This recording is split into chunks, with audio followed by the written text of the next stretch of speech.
ಸ್ವೀಟಿನಲ್ಲಿ ಮೈಸೂರು ಪಾಕಿನಷ್ಟು ಸುಲಭದ ಸ್ವೀಟ್ ಯಾವುದೂ ಇಲ್ಲ. ಹೌದಾ? ತುಂಬಾ ಸುಲಭ.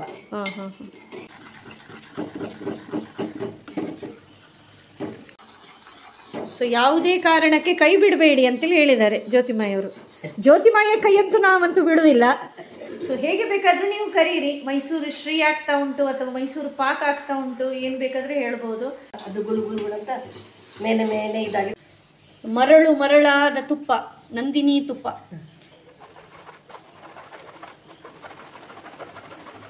ಸ್ವಲ್ಪ ಲಗ್ಗಿಯೋ.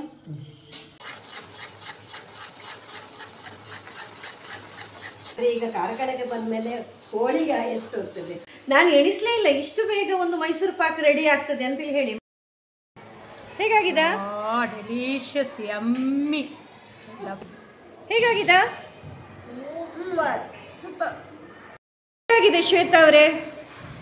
ಸೂಪರ್. ಗಾಯತ್ರಿ ಟೀಚರ್ ಹೇಗಾಗಿದೆ? Super super. ಎಲ್ಲರಿಗೂ ನಮಸ್ಕಾರ. ಸಕ್ಕಡಾಂಕೆ ನಮಸ್ಕಾರ. ಸಕ್ಕಡಕ್ಕೆ ನಮಸ್ಕಾರ. ಒಂದೊಳ್ಳೆ ಪಲ್ಯ, ಅದೇ ರೀತಿ ಕೋಸಂಬರಿ ಪದಾರ್ಥ ಅಂತೇಳಿ ಹೇಳಿದ್ರೆ ಆ ಊಟ ಅದ್ಭುತವಾಗಿ ಆಗ್ತದೆ. ಅದೇ ಊಟದ ಕೊನೆಗೆ ಸ್ವೀಟ್ ಅಂತೇಳಿ ಹೇಳಿದ್ರೆ ಅದೊಂದು ಪರ್ಫೆಕ್ಟ್ ಭೋಜನ ಅಂತೇಳಿ ಹೇಳಿ ಅನ್ನಿಸ್ತದೆ. ಈ ಒಂದು ನಿಟ್ಟಿನಲ್ಲಿ ಊಟದ ಕೊನೆಗೆ ನಾವು ತಿನ್ನುವಂತಹ ಸ್ವೀಟ್ ಅನ್ನ ಇವತ್ತು ಮಾಡೋಣ ಅಂತೇಳಿ ಹೇಳಿ ನಮ್ಮ ಒಂದು ಅಡುಗೆಯ ಸ್ಪೆಷಲಿಸ್ಟ್ ಜ್ಯೋತಿಮಾಯಿ ಅವರು ಬಂದಿದ್ದಾರೆ. ಝಟ್ಪಟಾಗಿ ಮನೆಯಲ್ಲಿ ಈಸಿಯೆಸ್ಟ್ ವೇಯಲ್ಲಿ ಯಾವ ರೀತಿ ಒಂದು ಮೈಸೂರು ಪಾಕನ್ನ ಮಾಡಬಹುದು ಅನ್ನುವಂಥದ್ದನ್ನ ಇವತ್ತು ನಮ್ಗೆ ಜ್ಯೋತಿಮಾಯಿ ಅವರು ಹೇಳಿಕೊಡ್ತಾ ಇದ್ದಾರೆ. ಮೈಸೂರು ಪಾಕ್ ಮಾಡುವ ಅಂತ ಎಣಿಸಿದ್ದೇನೆ. ಇದು ಅಂದ್ರೆ ತುಂಬಾ ಸುಲಭ ವಿಧಾನ. ಈಗ ನಿಜವಾಗಿ ಮೈಸೂರು ಪಾಕ್ ಅಂದ್ರೆ ಈ ಸ್ವೀಟ್ ಮಾಡುವವರು ಏನ್ ಮಾಡ್ತಾರೆ ಹೇಳಿದ್ರೆ, ಕಡಲೆಬೇಳೆ ಹಿಟ್ಟನ್ನು ಚೆನ್ನಾಗಿ ತುಪ್ಪದಲ್ಲಿ ಹುರಿದು ಇಡ್ತಾರೆ. ತುಂಬಾ ಹೊತ್ತಿಗೆ ಹುರಿಬೇಕದು. ಸೈಡಿಗೆ ಇಡ್ತಾರೆ. ಆಮೇಲೆ ಸಕ್ಕರೆ ಪಾಕ ಮಾಡಿ ಅದರಲ್ಲಿ ಹಾಕಿ ಸೈಡಿಗೆ ತುಪ್ಪವನ್ನು ಬಿಸಿ ಮಾಡ್ಲಿಕ್ಕೆ ಇಟ್ಟು ಅದನ್ನು ಹಾಕ್ತಾ ಮಾಡ್ತಾ ಇದ್ದಾರೆ. ದೊಡ್ಡ ರಾಮಾಯಣ ಉಂಟು. ಅದು ತುಂಬಾ ಕಷ್ಟ ಆಗ್ತದೆ ನಿಜವಾಗಿ. ಆಗ ನಾವು ಹೇಳಿದ್ರು ಇನ್ನೊಬ್ಬರಿಗೆ ಅರ್ಥ ಆಗುದಿಲ್ಲ, ಒಂಚೂರು ಹೆಚ್ಚು ಕಮ್ಮಿ ಆಗ್ಬೋದು. ಇದು ಹಾಗಲ್ಲ. ಈಗ ನಾನು ಹೇಳುವ ಕ್ರಮ ಪ್ರತಿಯೊಂದು ಮಗು ಸಹ ಮಾಡಬಹುದು ಅಂತ ನನ್ಗೆ ಅನಿಸ್ತದೆ. ತುಂಬಾ ಸುಲಭ ಕ್ರಮದಲ್ಲಿ ಮಾಡಬಹುದು. ಜಟ್ಪಟ್ ಮತ್ತು ಈಸಿಯಾಗಿ. ಅಂದ್ರೆ ಪ್ರತಿಯೊಬ್ರು ಮಹಿಳೆಯರು ಮನೆಯಲ್ಲಿ ಮಾಡಬಹುದು ಇದನ್ನು ಅಂತ ಈಗ ನನ್ನ ನಂಬಿಕೆ. ಈಗ ನೆಂಟರು ಎಲ್ಲಿಯಾದ್ರೂ ಈಗ ಬರ್ತಿದ್ದಾರೆ, ಈಗ ನಮ್ಗೆ ಗೊತ್ತಾಯ್ತು ಅರ್ಧ ಗಂಟೆ ನಾವು ನಿಮ್ಮ ಮನೆಗೆ ಬರ್ತೇವೆ ಅಂತ ಹೇಳಿ ಆ ಒಂದು ಸಂದರ್ಭದಲ್ಲೂ ಮಾಡಬಹುದು. ಖಂಡಿತ ಮಾಡಬಹುದು. ಯಾಕಂತ ಹೇಳಿದ್ರೆ ಮನೆಯಲ್ಲಿ ಎಲ್ಲಾ ವಸ್ತುಗಳು ರೆಡಿ ಉಂಟು ಅಂತಾದ್ರೆ ಖಂಡಿತ ಮಾಡಬಹುದು. ಹೆದರದೆ ಮಾಡಬಹುದು. ಸಕ್ಸಸ್ ಖಂಡಿತ. ಇದಕ್ಕೆ ಬೇಕಾಗಿರುವಂತ ಇಂಗ್ರೀಡಿಯೆಂಟ್ಸ್ ಒಮ್ಮೆ ನೋಡ್ಕೊಳ್ಳಿ. ಕಡಲೆ ಹಿಟ್ಟು, ತುಪ್ಪ, ಸಕ್ಕರೆ, ನೀರು ಇಷ್ಟೇ. ನಾಲ್ಕೆ ಮಾಡುವನಾ? ನೋಡಿ, ಈಗ 1 ಕಪ್ ಅಂದ್ರೆ 1 ಗ್ಲಾಸ್ ಅಲ್ಲಿ 1 ಕಪ್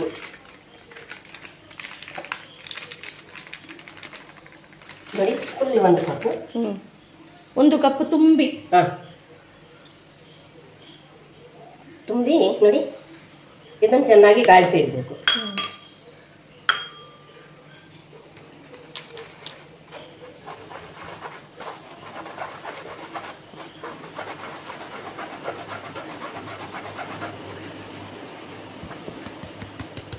ಸೊ ಕಡಲೆ ಹಿಟ್ಟಿನ ಒಂದು ಫೈನ್ ಫ್ಲೋರ್ ನಮ್ಗೆ ಇಲ್ಲಿ ಸಿಕ್ಕಿದೆ ಅಲ್ವಾ?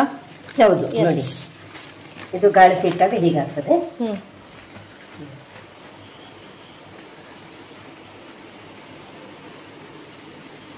ಅದೇ ಕಪ್ಪಲ್ಲಿ 2.5 ಕಪ್ ಸಕ್ಕರೆ ಮಾತ್ರ ನಾನು ಏನ್ ಮಾಡ್ತೇನೆ ಅಂತ ಹೇಳಿದ್ರೆ, ಅದರ ಒಟ್ಟಿಗೆ ನಿಜವಾಗಿ ಹಾಕ್ಬಹುದು.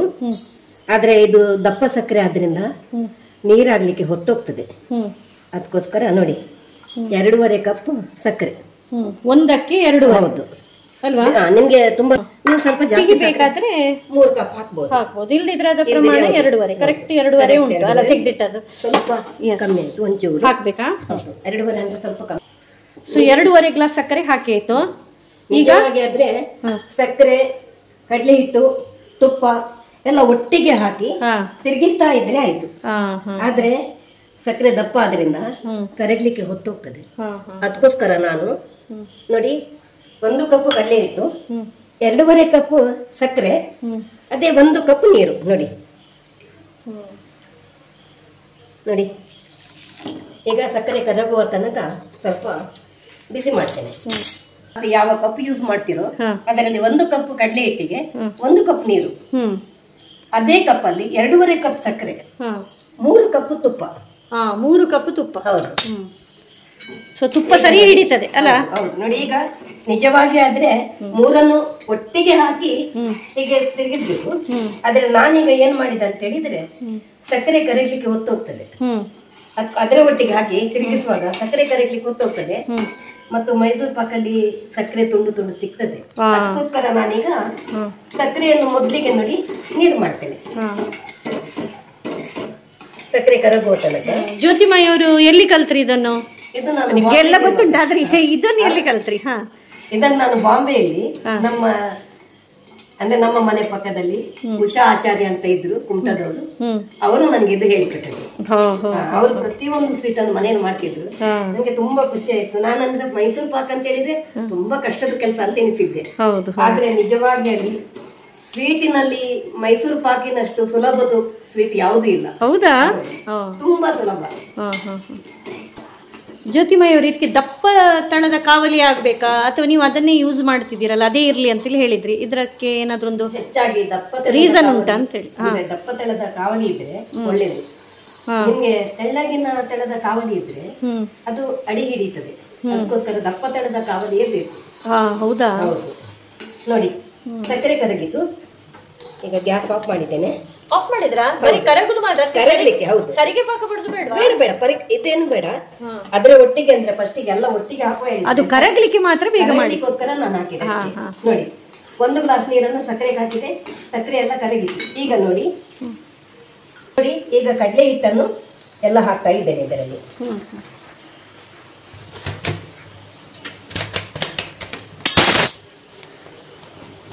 ನೋಡಿ, ಕಡಲೆ ಹಿಟ್ಟು ಹಾಕಿದೆ.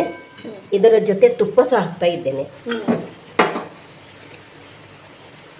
ಅದು ತುಪ್ಪ ಈಗ ಅಷ್ಟು ತಂದದ, ಅದರಿಂದ ಆಗ್ತದಲ್ಲ? ಅದು ಸ್ವಲ್ಪ ಮೆಲ್ಟ್ ಮಾಡ್ಬೇಕಿತ್ತ? ಬೇಡ ಬೇಡ, ಅಲ್ಲಿ ಇದು ಇರಬೇಕು, ಚೂರಿ ಬೇಕಾ ಕತ್ತರಿ ಬೇಕು?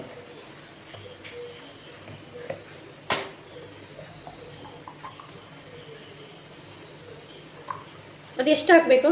ಇದು 3 ಗ್ಲಾಸ್ ಹಾಕಬೇಕು. ನೋಡಿ, ಇದನ್ನು ಸ್ವಲ್ಪ ಮಿಕ್ಸ್ ಮಾಡ್ಕೊಳ್ಳಿ ಸ್ವಲ್ಪ ಚೆನ್ನಾಗಿ. ಗ್ಯಾಸ್ ಆಫ್ ಮಾಡಿದೆ ಅಂತ ಹೇಳಿದ್ರೆ ಬಿಸಿ ಬಿಸಿಗೆ ನೀವೇ ಅಂದ್ರೆ ಗಂಟು ಬರ್ತದೆ ಅಂತ ಹೇಳಿ, ಗುಳ್ಳೆ ಗಂಟಿನ ತರ ಬರ್ತದೆ. ಹೌದು. ಅಷ್ಟೇ ನೋಡಿ, ಎಲ್ಲ ಮಿಕ್ಸ್ ಮಾಡ್ಬೇಕು ಹೀಗೆ. ಆದ್ರೆ ಅದು ನೀವು ಮತ್ತೆ ತಿರುಗಿಸುವಾಗ ಎಲ್ಲ ಮೆಲ್ಟ್ ಆಗ್ತದೆ. ಈಗ ನೋಡುವಾಗ ನಿಮ್ಗೆ ಸ್ವಲ್ಪ ಅಂತ ಕಾಣ್ತದೆ. ನೋಡಿ, ಮರಳಾದ ತುಪ್ಪ, ನಂದಿನಿ ತುಪ್ಪ. ಸೊ ಇದು ದಪ್ಪ ಇರೋದ್ರಿಂದ ಇಷ್ಟಕ್ಕೆ ಹಾಕಿದ್ದೇನೆ. ನೋಡಿ, 3 ಗ್ಲಾಸ್ ತುಪ್ಪ ಹಾಕಿದ್ರೆ ಸಾಕು. ಆದ್ರೆ ಇದು ನಮ್ಗೆ ಈಗ ತೆಳ್ಳಗಿದ್ರೆ ಇದು ಈಗ 1.5 ಗ್ಲಾಸ್ ಆಗ್ತದೆ, ಹೆಚ್ಚು ಕಮ್ಮಿ. ಇದು ಅಲ್ಲ? ಹೌದು. ಅದೇ ನೋಡಿ, ಎಲ್ಲ ಇದು ಈಗ 2.5 ಗ್ಲಾಸ್ ಹಾಕ್ತೇನೆ. ಯಾಕಂದ್ರೆ ತುಪ್ಪ ದಪ್ಪ ಇದ್ರಿಂದ. ಒಂದು ಪ್ಯಾಕೆಟ್ ತುಪ್ಪ, ಒಂದು ನೋಡಿ ಇದ್ರದ್ದು ನೋಡಿ 2.5 ಹಾಕಿದ್ದೇನೆ. ಯಾಕಂದ್ರೆ ದಪ್ಪ ಉಂಟು ತುಪ್ಪ, ಅದಕ್ಕೋಸ್ಕರ. ಇಲ್ಲದಿದ್ರೆ 3 ಅಲ್ವಾ? ದಪ್ಪ ಅಂತ ಹೇಳಿದ್ರೆ ಬಿಸಿ ಮಾಡಿದ್ರೆ ಅದು 3 ಹತ್ರ ಆಗ್ತಾ ಇತ್ತು. ನೋಡಿ, ಈಗ ಗ್ಯಾಸ್ ಚಾಲು ಮಾಡಿದ್ದೇನೆ.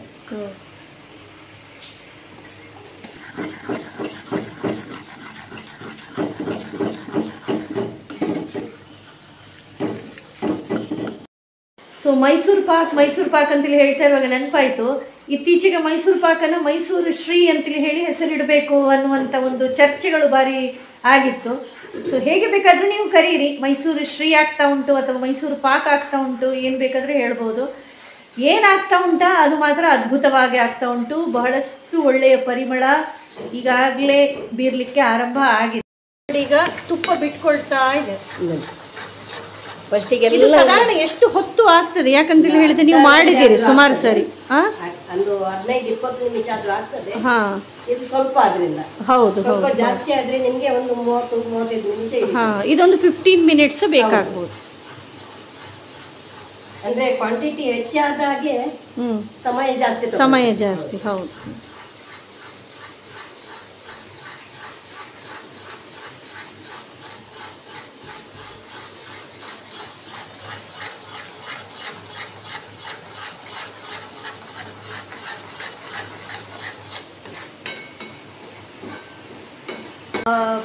ಈ ಹೋಳಿಗೆಯನ್ನ ಅದೇ ರೀತಿ ಮಂಡ್ಯಕ್ಕೆ ಸಹ ಮುಂಚೆ ಮಂಡೋ ಮಂಚೂರಿ ಮಂಡೋ ಅಂತೇಳಿ ಹೇಳಿ ಉಂಟು ಒಂದು ಸ್ವೀಟ್, ಹೋಳಿಗೆ, ಅದೇ ರೀತಿ ರವಾ ಲಡ್ಡು ಇತ್ಯಾದಿಗಳನ್ನ ಬೂಂದಿ ಲಡ್ಡು ಇತ್ಯಾದಿಗಳನ್ನೆಲ್ಲ ಇವರು ಮನೆಯಲ್ಲಿ ಮಾಡ್ತಾರೆ. ಬಹಳಷ್ಟು ಡಿಮಾಂಡ್ ಇದೆ, ತುಂಬಾ ಜನ ಇವರ ಹತ್ರ ತಗೊಂಡು ಕೂಡ ಹೋಗ್ತಾರೆ. ಸೊ ಜಾಸ್ತಿ ಡಿಮಾಂಡ್ ಯಾವ್ದಿದೆ ಹೋಳಿಗೆ ಅಂತೂ ಸೂಪರ್ ವರ್ಲ್ಡ್ ಫೇಮಸ್. ನಮ್ಮ ಕಾರ್ಕಳದಲ್ಲಿ ಎಲ್ಲರಿಗೂ ಗೊತ್ತುಂಟು ಇವರು ಮಾಡುವಂತ ಹೋಳಿಗೆ ವಿಷಯ. ನೀವು ಹೇಳಿದ್ರೆ ಫೇಣೋರಿ ಇರುವಾಗ ಹೆಚ್ಚಾಗಿ ಫೇಣೋರಿ, ರವೆ ಲಡ್ಡು ಮತ್ತೆ ಚುರ್ಮಿ ಲಡ್ಡು ಅಂದ್ರೆ ಚುರುಮುಂಡ್ ಅಂತ ನಮ್ಮ ಕೊಂಕಣಿಯಲ್ಲಿ ಹೇಳ್ತಾರೆ, ಅದೆಲ್ಲ ಎಷ್ಟು ಹೋಗ್ತಿತ್ತು. ಆದ್ರೆ ಈಗ ಕಾರ್ಕಳಕ್ಕೆ ಬಂದ್ಮೇಲೆ ಹೋಳಿಗೆ ಎಷ್ಟು ಹೋಗ್ತದೆ. ಹೌದು ಹೌದು ಹೋಳಿಗೆ ಅಂತ ನಾನು ಸುತ್ತೀನಿ, ಸೂಪರ್ ಆಗ್ತದೆ. ಓ ಇದು ಕಲರ್ ಚೇಂಜ್ ಆಯ್ತು ನೋಡಿ, ಕಲರ್ ಚೇಂಜ್ ಆಗ್ತಾ ಬಂತು. ತುಪ್ಪ ನೋಡಿ ಈಗ ನೋಡಿ ಬಿಟ್ಟು ಕೊಡ್ತಾ ಇದ್ದೆ ನೋಡಿ. ಈಗ ಕೈ ಬಿಡುವಾಗೇ ಇಲ್ಲ ನೋಡಿ.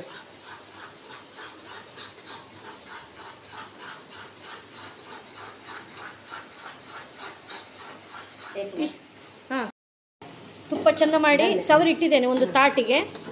ಅದೇ ರೀತಿ ನೋಡಿ ಆಗಿದೆ. ಈಗ ಗಟ್ಟಿ ಆಗೋ ತನಕ ತೆಗೆಸ್ಬೇಕು. ತುಪ್ಪ ಕರೆಕ್ಟ್ ಸಮ ಪ್ರಮಾಣದಲ್ಲಿ ಬಿದ್ದ ಕಾರಣ ಅಲ್ವಾ? ಹೌದು ನೋಡಿ ಈಗ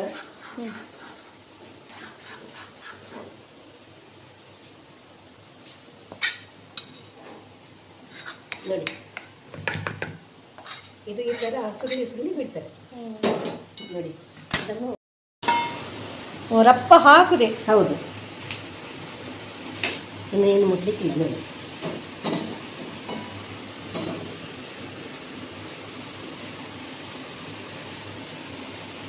ನೋಡಿ ಅದು ಇದಾಗ್ತದೆ ನೋಡಿ, ಎಲ್ಲ ತೂತು ಆಗ್ತದೆ.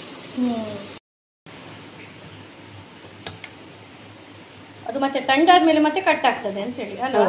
ನೋಡಿ 1-2 ನಿಮಿಷ ಬಿಟ್ಟು ಬಿಸಿ ಹೀಗೆ ನೋಡಿ ಹೀಗೆ ಗಾಯ ಹಾಕೋದು.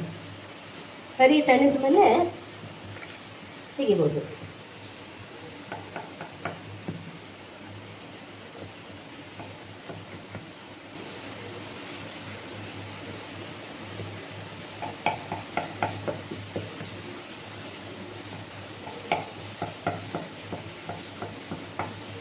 ಸರಿ ತಣ್ಣಗಾದ್ಮೇಲೆ ಆಮೇಲೆ ಕಟ್ ಮಾಡಿ. ಇದು ತಣ್ಣಗಾದ್ಮೇಲೆ ತೆಗೀರಿ. ಬಿಸಿ ತೆಗೆಯುವಾಗ ಅದೆಲ್ಲ ಹುಡಿ ಆಗ್ತದೆ. ಇದು ಮತ್ತು ತಣ್ಣಗಾದ್ಮೇಲೆ ನಿಮಗೆ ಹೀಗೆ ಕಟ್ ಮಾಡ್ಲಿಕ್ಕೆ ಕಷ್ಟ ಆಗ್ತದೆ. ಅದಕ್ಕೆ ಬಿಸಿ ಇರುವಾಗಲೇ ಕಟ್ ಮಾಡಿಡಿ ಅಷ್ಟೇ. ಆಯ್ತಲ್ಲ? ಆಯ್ತು, ಮೈಸೂರು ಪಾಕ್ ರೆಡಿ ಆಯಿತು. ಝಟ್ಪಟ್ ಚೆನ್ನಾಗಿ ಎದ್ದು ಬರ್ತಾ ಉಂಟು ಅಂತೇಳಿ ಹೇಳಿ ಇವರು ಕಟ್ ಮಾಡಿದ ಒಂದು ಸುಮಾರು 5 ನಿಮಿಷದಲ್ಲಿ ಆಗೋಯ್ತು ನೋಡಿ. ಎಸ್. ಓ ವೈಪಣ ಈ ಟೆಕ್ಸ್ಚರ್ ನೋಡಿ, ಎಕ್ಸಾಕ್ಟ್ ನಾವು ಈ ಬೇಕರಿಯಲ್ಲಿ ತಗೊಳ್ಳುವಂತಹ ಈ ಮೈಸೂರು ಪಾಕ್ ಯಾವ ರೀತಿ ಇರ್ತದ ಅದೇ ರೀತಿ ಆಗಿದೆ, ಅದ್ಭುತವಾಗಿ ಆಗಿದೆ. ನಾನು ಹರಿವಾಣದಲ್ಲಿ ಹಾಕಿದ್ರಿಂದ ತುಂಬಾ ದಪ್ಪದಲ್ಲಿ ಬರ್ಲಿಲ್ಲ. ಮೈಸೂರು ಪಾಕ್ ಹಾಕ್ಲಿಕ್ಕೆ ಅಂತ ಒಂದು ಟ್ರೇ ಇರ್ತದೆ. ಆಗ ಅದರಲ್ಲಿ ನಮ್ಗೆ 3 ಕಲರ್ ಅಲ್ಲಿ ಮೈಸೂರು ಪಾಕ್ ಸಿಗ್ತದೆ. ಇದು ಹರಿವಾಣದಲ್ಲಿ ಹಾಕಿದ್ರಿಂದ ನೋಡಿ ಸ್ವಲ್ಪ ತೆಳ್ಳದಾಗಿ ಇದೆ.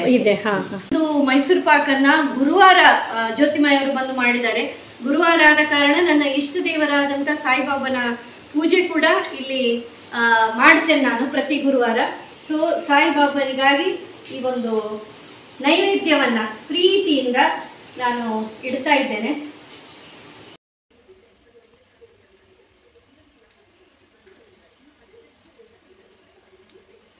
ನಾವೊಂದು 7:15 ಒಳಗೆ ಬಂದಿದ್ವಿ. 8 ಗಂಟೆ ಒಳಗೆ ಮೈಸೂರು ಪಾಕ್ ಆಗಿ ಹೋಯಿತು. ಸೊ ಯಾರಾದ್ರೂ ನೆಂಟರು ಮನೇಲಿ ಬರ್ತಿದ್ದಾರೆ ಅಂತೇಳಿ ಹೇಳಿದ್ರೆ ಖಂಡಿತವಾಗಿಯೂ ಸ್ವೀಟ್ ಇಲ್ದಿದ್ರೆ ನೀವು ಒಂದು ಏನು ಚಡಪಡಿಸುವ ಅಗತ್ಯ ಇಲ್ಲ, ಅಥವಾ ಮನೇಲಿ ಯಾವುದೇ ಸ್ವೀಟ್ ಇಲ್ಲ ಅಂತೇಳಿ ಹೇಳಿ ನೀವು ಅಂಗಡಿಗೆ ಹೋಗುವ ಅಗತ್ಯ ಇಲ್ಲ. ಯಾಕಂತೇಳಿ ಹೇಳಿದ್ರೆ ಮೈಸೂರು ಪಾಕ್ ನೋಡಿ ಜಟ್ಪಟಾಗಿ ಮಾಡ್ಬೋದು, ಅದು ಕೂಡ ನಿಮ್ಮ ಮನೆಯಲ್ಲಿ ಇರುವಂತ ಇಂಗ್ರೀಡಿಯೆಂಟ್ಸ್ ಇಂದಲೇ. ಸೊ ಖಂಡಿತವಾಗಿಯೂ ಖಂಡಿತವಾಗಿಯೂ ನೀವೆಲ್ಲರೂ ಟ್ರೈ ಮಾಡಿ ಅಂತೇಳಿ ಹೇಳ್ತಾರೆ. ಜ್ಯೋತಿಮಾಯಿ ಅವರು 1-2 ಲೈನ್ ಹೇಳುದಿದ್ರೆ, ಜ್ಯೋತಿಮಾಯಿ ಅವ್ರದ್ದು ಅಂತೂ ಎಲ್ಲ ವಿಡಿಯೋ ಸೂಪರ್ ಹಿಟ್ ಆಗ್ತಾ ಉಂಟು. ಏನ್ ಮಾಡಿ ಕೂಡ ಇದನ್ನು ಎಲ್ಲರೂ ಕೂಡ ಇಷ್ಟಪಡ್ತಾ ಇದ್ದಾರೆ ನಿಮ್ಮ ವಿಡಿಯೋವನ್ನ, ನಿಮ್ಮ ಅಡಿಗೆಯನ್ನ. ಅಲ್ಲ, ಎಲ್ಲಾ ಮನೆ ಹೆಂಗಸರು ಇದನ್ನು ನೋಡಿ ನನ್ನ ಮನೆಯಲ್ಲೇ ಮಾಡಿದರೆ ತುಂಬಾ ಉತ್ತಮ. ಯಾಕಂತ ಹೇಳಿದ್ರೆ ನಾವು ಹೊರಗಿನಿಂದ ತರ್ತೇವೆ, ಒಮ್ಮೊಮ್ಮೆ ನಿಮ್ಗೆ ಅದು ಓಲ್ಡ್ ಸ್ಟಾಕ್ಸ್ ಆಗಿರ್ತದೆ, ಗೊತ್ತಾಗುದಿಲ್ಲ ನಮ್ಗೆ.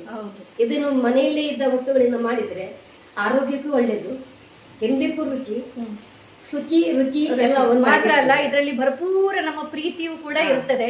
ಯಾಕಂತ ಹೇಳಿದ್ರೆ ಮನೆಯವರು ಅಥವಾ ಬಂದ ನೆಂಟರು ಅವ್ರು ತಿನ್ಬೇಕು ಅಂತ ಹೇಳಿ ಅವರ ಒಂದು ವಿಚಾರವನ್ನ ಮನಸ್ಸಿನಲ್ಲಿ ಎಣಿಸ್ತಾ ನಾವು ಮಾಡಿರ್ತೇವೆ ಇದನ್ನು. ಸೊ ತುಂಬಾ ಪ್ರೀತಿಯಿಂದ. ಸೊ ಖಂಡಿತವಾಗಿಯೂ ನೀವೆಲ್ಲರೂ ಕೂಡ ಮಾಡಿ ಅಂತೇಳಿ ಹೇಳ್ತಾ ಎಲ್ರಿಗೂ ಕೂಡ ನಮಸ್ತೆ.